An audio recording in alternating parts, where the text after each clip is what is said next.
Vertebral column यानी रीढ़ की हड्डी। रीढ़ की हड्डी जो है ये इसके बहुत सारे फंक्शंस हैं। एक फंक्शन तो इसका ये कि ये वेट जितना भी होता है ना हमारे जिस्म का, वो हमारी रीढ़ की हड्डी जो है वो उठाती भी है और उसको वो मुंतकिल कर देती है हमारी टांगों के ऊपर। उस वज़न को जो हम खड़े होते हैं ना, तो ऊपर के जिस्म का जो वज़न है वो सारा का सारा रीढ़ की हड्डी इसको शिफ्ट कर देती है टांगों पे, तो ये हम वज़न जो है वो उठाने के काबिल होते हैं। और इसके अलावा इसके अंदर बहुत ही अहम चीज़ मौजूद है, रीढ़ की हड्डी के बीच में से गुजर रही है, उसको हम बोलते हैं हराम मगज़ या स्पाइनल कॉर्ड। सही, जो कि दिमाग की एक प्रोजेक्शन है, दिमाग की एक एक्सटेंशन कॉर्ड है जो कि नीचे आ रही है। परमिट्स मूवमेंट होती है। इसकी वजह से मूवमेंट, अगर आपकी रीढ़ की हड्डी ना होती तो आप मूवमेंट नहीं कर सकते थे, आगे पीछे झुक नहीं सकते थे। इसमें मसल्स की अटैचमेंट्स होती हैं, सारे मसल्स, बैक के जितने भी मसल्स हैं ना, बहुत सारे मसल्स हैं, वो सारे आके रीढ़ की हड्डी पे जुड़ते हैं। वो पीछे से रीढ़ की हड्डी पे जुड़ते हैं, आगे से बहुत सारे मसल्स स्टर्नम पे जुड़ते हैं। ये जो आपकी सीने की हड्डी होती है ना दरमियान की, स्टर्नम, सर के मसल्स भी जुड़ रहे होते हैं, गर्दन के मसल भी जुड़ रहे होते हैं, बाजुओं के मसल भी इसी पे जुड़ रहे हैं, टांगों के मसल भी आके रीढ़ की हड्डी पे जुड़ रहे हैं। इसमें 33 मोहरे होते हैं रीढ़ की हड्डी में, जिसमें 7 जो हैं वो गर्दन के मोहरे होते हैं, 12 जो हैं वो आपके पसलियों के मोहरे होते हैं यानी सीने के मोहरे, 5 कमर के मोहरे होते हैं, 5 जो है ना वो सैक्रल के मोहरे होते हैं। इसके बाद नीचे जो है ना वो 3 या 4 कॉक्सीजियल होते हैं, कॉक्सिक्स के, दुम की हड्डी जिसको बोलते हैं ना, वो आखिरी के 3-4 होते हैं, वो आपस में जुड़े हुए होते हैं बिल्कुल। तो इसमें देखें लंबर के बाद जो है ना 5 सैक्रल के भी हैं। देखें 7 सर्वाइकल, 12 थोरेसिक, 5 लंबर, 5 सैक्रम और 3-4 जो है ना वो कॉक्सिक्स के। कितने हो गए? 7 और 12 19 और 5 24 और 5 29। 29 के बाद अगर ये 3-4 हैं तो तकरीबन 33। इनकी शक्लें मुख्तलिफ होती हैं, जिस तरह का इनका काम होता है ना उसी हिसाब से इनकी शक्ल होती है। अब ये देखें सर्वाइकल वर्टिब्री सबसे ऊपर दिखाया गया है, गर्दन के मोहरे ये इस तरह से होते हैं। और उसके नीचे देखें थोरेसिक वर्टिब्री जो है ना, इसके अंदर इसकी शक्ल मुख्तलिफ है। ये जो बीच में सुराख नज़र आ रहा है ना, इसमें से स्पाइनल कॉर्ड गुजर रही है। लंबर वर्टिब्री में ये जो सॉलिड पार्ट है ना इसका गोल सा, इसको बोलते हैं बॉडी। ये बॉडी कहलाती है, इसके ऊपर वज़न आता है।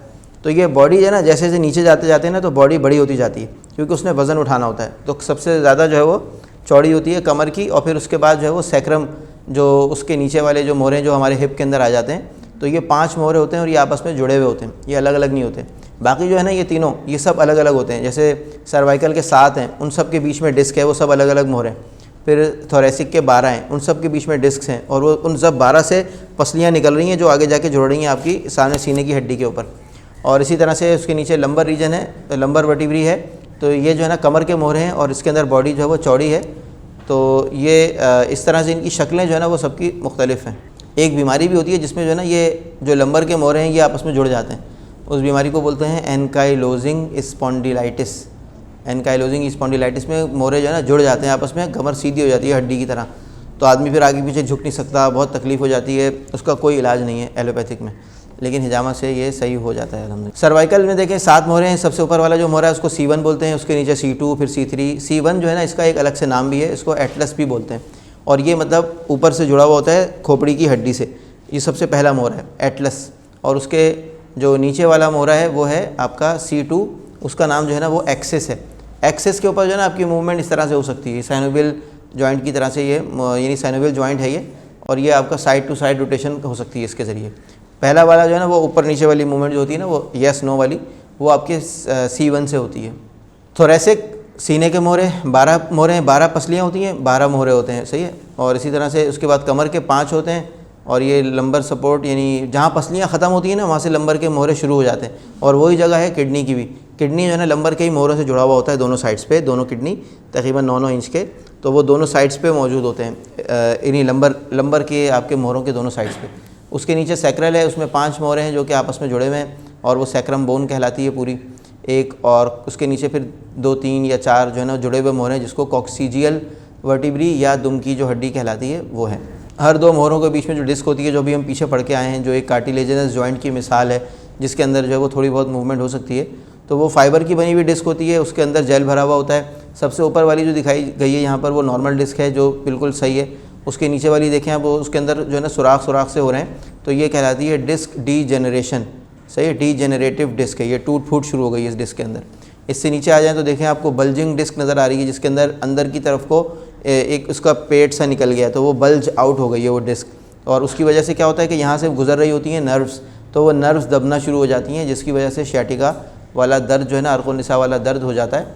और उससे नीचे आए तो हर्निएटेड डिस्क है, यानी जिस तरह हर्निया होता है ना, आंत बाहर निकल आती है, तो ऐसे ये डिस्क भी जो है ना वो बहुत ज़्यादा को बाहर निकल आए और तो उसको हम डिस्क हर्निएशन कहते हैं, और ये जाके अंदर नसों में घुस जाती है, तो बहुत शदीद दर्द होता है और इसका सही होना बहुत मुश्किल होता है, मुश्किल से सही होती है। बाकी डिस्क बल्ज वगैरह आसानी से हिजामों से सही हो जाता है, शिफा अल्लाह की तरफ से होती है, तकरीबन 3-4 दफ़ा में ठीक हो जाता है।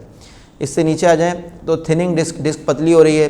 ये डिस्क पतली कब होती है? जब इसके अंदर का ये जब डिस्क क्रैक हो जाती है ना तो टूट जाती है, इसके अंदर का जेल निकल जाता है बाहर, तो फिर ये डिस्क जो है वो पतली हो जाती है, और बाज़ औक़ात किसी चोट लगने की वजह से भी ऐसा हो सकता है।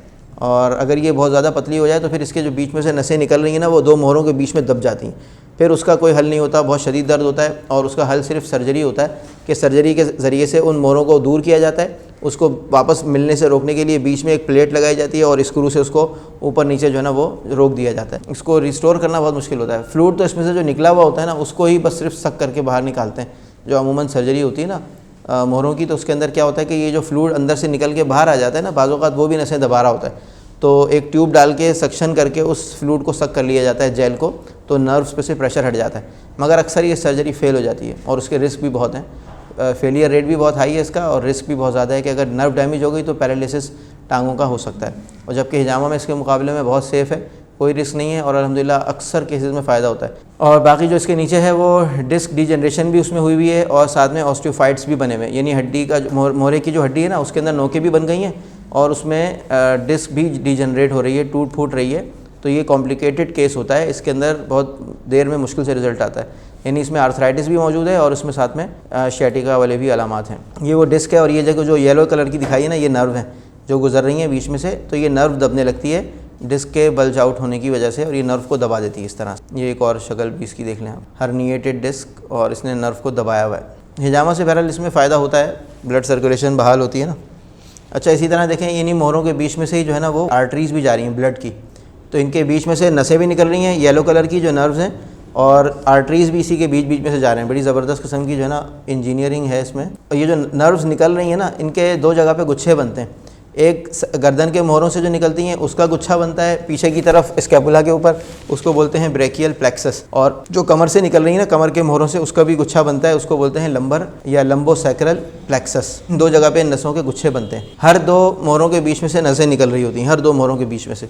सिर्फ सर्वाइकल के मोहरे ऐसे हैं कि वो मोहरे तो 7 हैं मगर वहाँ से 8 नर्व्स निकलती हैं, 7 मोहरे हैं, 8 नर्व्स हैं, और बाकी ये जो नर्व्स होती हैं ये फिर मुख्तलिफ़ ऑर्गन्स को कंट्रोल कर रही होती हैं। जो नर्व्स निकल रही हैं ना रीढ़ की हड्डी से, असल में रीढ़ की हड्डी, ये जो स्पाइनल कॉर्ड है ना, ये कनेक्शन है दिमाग का और सारे जिस्म के ऑर्गन्स का, तो हर ऑर्गन से जो है ना इंफॉर्मेशन आ रही है और दिमाग से उसके लिए कुछ ना कुछ ऑर्डर आ रहा है, तो ये जो कनेक्शन होता है ये स्पाइनल कॉर्ड के लेवल पे होता है। स्पाइनल कॉर्ड के मुख्तलिफ़ मोहरों से जो नर्व्स निकल रही हैं वो कोई दिल को जा रही है, कोई आंतों को जा रही है, कोई मैदे को जा रही है, कोई जो है ना वो ब्लैडर वगैरह को जा रही है, या किडनीज़ को जा रही है, या जेनाइटल ऑर्गन्स को जा रही है, और इसी तरह ऊपर वाली जो है वो आँखों को, ज़बान को, ये सब जो नर्व्स निकल रही हैं ना रीढ़ की हड्डी से, इनको हम कहते हैं स्पाइनल नर्व्स। बाकी दिमाग से भी निकलती हैं, उनको कहते हैं क्रेनियल नर्व्स, लेकिन ये हैं स्पाइनल नर्व्स जो रीढ़ की हड्डी से निकल रही हैं 2-2 के पेयर्स में, और पूरी बॉडी को ये